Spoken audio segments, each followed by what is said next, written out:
instead of trying to write down every single word, you might want to try and draw a picture that represents the ideas, and it'll help you remember it so you're not kind of in the same place you were with the Renaissance and you couldn't remember each person. Draw a picture that represents just their main ideas. All right, just to kind of review real quick on the Enlightenment, I just want to put a definition out there and a concept behind what it is. So in the Renaissance, we looked at science and art differently, but now we're going to apply that to society, government, religion, economics, and education. And we're going to see somebody who kind of represents each of those. So the actual definition is it's a new intellectual movement that stressed reason and thought and the power for individuals to solve problems. Before, they left it up to a monarch that had absolute power or God. And now people are starting to say, we have the ability inside ourselves to solve the problems we're not happy with. So you just read about Thomas Hobbes and John Locke and their ideas that Hobbes believed we were all evil and we really needed a strong monarch to govern us, because if not, we would just act in our own self-interest.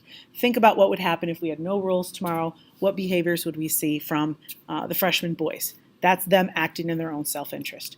Whereas Locke, on the other hand, believed in a positive view of people, that we can all learn from our experiences and our mistakes especially and improve ourselves. And he was really focused on our rights, our natural rights that we're born with, life, liberty, and property. And remember, liberty means freedom.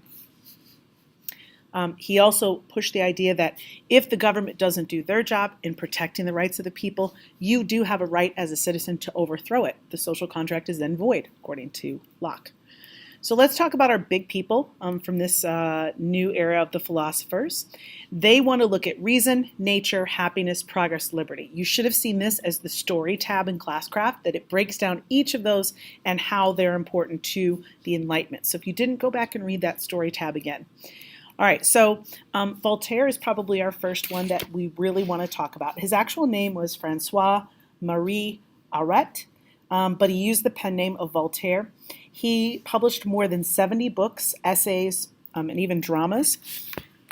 He often used satire against his opponents. He made frequent targets of the clergy, the aristocracy, and the government.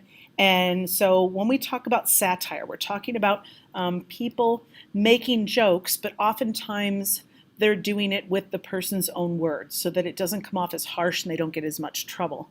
A great example of modern day satire would be Saturday Night Live.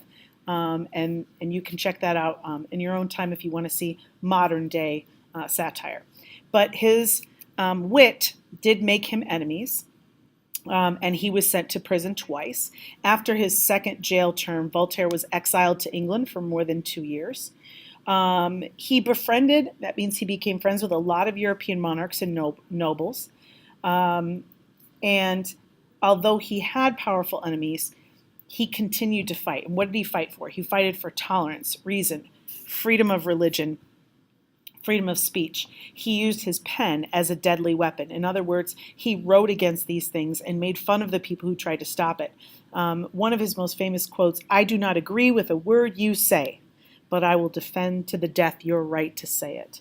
So he was a big advocate of that freedom of speech. And as we know, that's going to become important in our Bill of Rights during the American Revolution.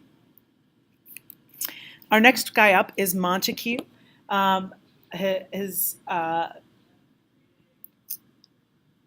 first name was Baron. He devoted himself to the study of political liberty and other freedom, in other words, freedoms. Montesquieu believed that Britain was the best governed and most politically balanced country in the entire world. And so what he believed in was this concept of separation of power. So if you think about what we have 3 branches of the government: the judicial, which is the judges, in other words, the Supreme Court. There's 9 of them. You have the executive, which is the President of the United States, and then you have the legislative, and that is the Senate plus the House. If you put those together, we call them Congress. They had something similar in Great Britain at the time, and he believed you needed to have this separation of powers and a way to have a check and balance system. So, for example, the Supreme Court are nominated judges, and they serve for life. They have that job till the day they die. So in order to make sure that the other 2 branches have some sort of check on the power of that, it's the president's office, the executive, that nominates someone for the judicial court, and it's the legislative that have to approve them. So those two cannot just stack the judging bench with whoever they want, because they have to cooperate with the other. And if you don't get the nomination or the approval, then you don't end up on the Supreme Court. So that's one of the examples of that, and we'll talk about a more current example in class. Rousseau, on the other hand, Jean-Jacques Rousseau, was passionately committed to individual freedom. He was the son of a poor watchmaker, and he wrote a lot of very controversial essays. He strongly agreed with a lot of other thinkers at the time, and many philosophers believed that reason, science, and art would improve life for all people. Rousseau, however, argued that civilization corrupted people's natural good. Man is born free, and everywhere he is in chains, he wrote. Rousseau believed that the only good government was the one that was freely formed by the people and guided by the general will, which means he wanted direct democracy. He wanted to get rid of all absolute monarchs in Europe and go to a government that was run by the people, for the people, where every person directly voted on every single issue. The last guy is Beccaria. He is my favorite by far. He was interested in the justice system, and he thought that laws existed to preserve our social order, not to avenge crimes. And so he really took on this issue of the death penalty. And he said that if you are going to convince people that killing someone, murdering someone is wrong because all life is sacred, then you can't put them to death, because then you are not honoring that all life is sacred. He said the point of laws is to keep social order. It's not to avenge the crimes by taking another's life. Beccaria regularly criticized common abuses of justice. They included torturing of witnesses and suspects, irregular proceedings in trial, and punishments that were arbitrary or cruel.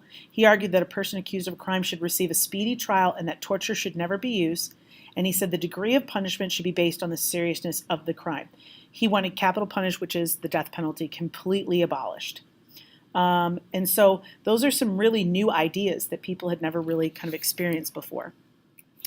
The only woman that we're going to mention today is Mary Wollstonecraft. She argued that women's education should not be secondary to men's, and that education for women is very important. She wrote an essay called The Vindication of the Rights of Women. She disagreed with Rousseau, who had said that women's education should be secondary. And she said it was really important for women to be educated in order for them to be virtuous and useful. She urged women to enter male-dominated fields like medicine and politics. And because of that, she is considered one of the most important leaders of the women's movement during the Enlightenment. Eventually, she was able to get a job with a London publisher. She met a lot of new radical thinkers during that time period, one of them being her future husband, William Godwin.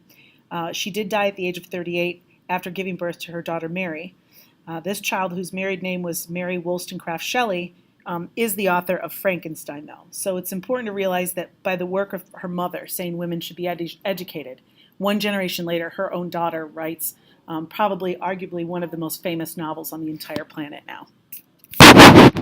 So the result is the Enlightenment writers challenged long-held beliefs about our society. They challenged church, state, monarchs, unequal social classes, and eventually that's going to help lead to two of the most important events, the French Revolution coming up in our next unit, and the American Revolution, which is where the United States gained their independence. So make sure you've got something drawn down for each of these people and head on to your next spot of the quest.